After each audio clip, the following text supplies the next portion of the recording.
नमस्कार, मैं हूं रंजेश चौबे और आप देख रहे हैं ताजा तरीन खबरों से लबरेज एनी न्यूज। तेलंगाना में अगले साल विधानसभा चुनाव होने को है। ऐसे में राजनीतिक पार्टियों ने अपना दमखम दिखाना शुरू कर दिया है। जगह जगह सम्मेलन, बैठक और वोट बनाने की कवायदे भी जोरों पर हैं।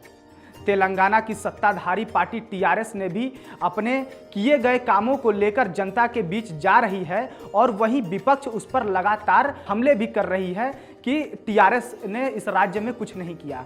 कुल मिलाकर देखा जाए तो सियासी बयानबाजियां भी जारी हैं।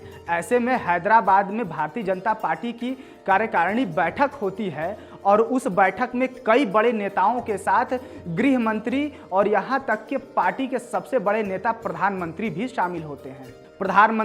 उसी दौरान प्रधानमंत्री नरेंद्र मोदी का एक बयान आता है जिसमें उन्होंने हैदराबाद को भाग्यनगर कहकर पुकारा।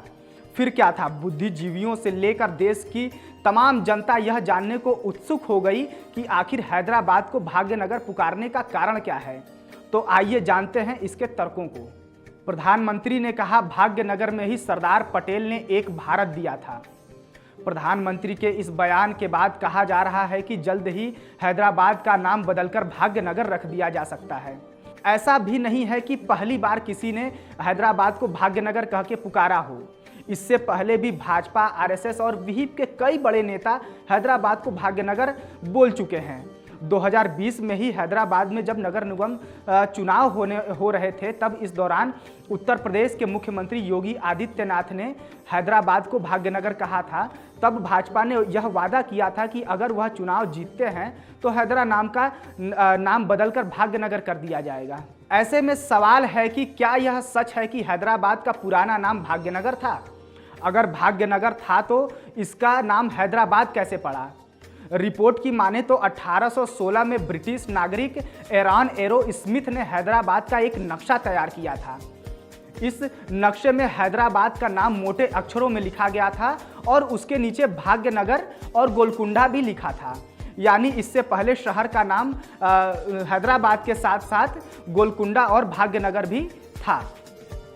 यह नक्शा नानी शेट्टी शेरिस की किताब गोलकुंडा हैदराबाद भाग्यनगर में भी प्रकाशित किया गया है। जानकारों का कहना है कि भारत का इतिहास कई हजार वर्षों पुराना है। सनातन संस्कृति और सभ्यता से ही हम आगे बढ़े हैं। इसमें कोई दो राय नहीं है कि देश के कई शहरों और स्थलों के नाम बाहर से आए मुस्लिम शासकों ने बदल दिया था। ज़्यादातर पुराने नाम इतिहास को मिटाने की कोशिश भी की गई। भाग्यनगर उसी का हिस्सा है। एक तर्क यह भी सामने आया कि सलारगंज म्यूजियम की ओर से प्रकाशित एक शोध आलेख में भी इसका जिक्र है।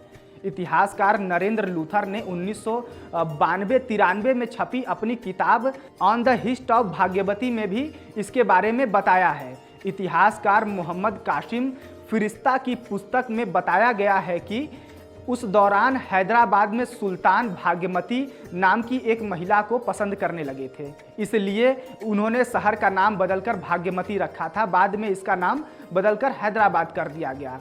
कहा जाता है कि भाग्यमती चंचलम गांव में रहा करती थी, जहां अभी चार मीनार खड़ा है। मोहम्मद कुली भाग्यमती से मिलने के लिए गोलकुंडा से नदी पार करके यहाँ आया करते थे। वहीं डच यात्री डेनियल हावर्ड ने 1992 में अपनी किताब में शहर के बारे में लिखा और इसका जिक्र किया। इसके मुताबिक शहर का नाम पहले गोलकुंडा था, जिसके 4 दरवाजे हैं। इसमें फतेह दरवाजा पहले भाग्यनगर दरवाजा कहलाया जाता था।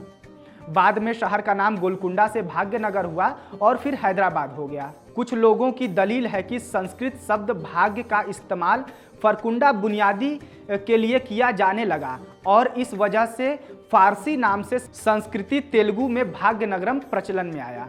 ऐसे ही कुछ रोचक जानकारियों के लिए एनी न्यूज के साथ बने रहें।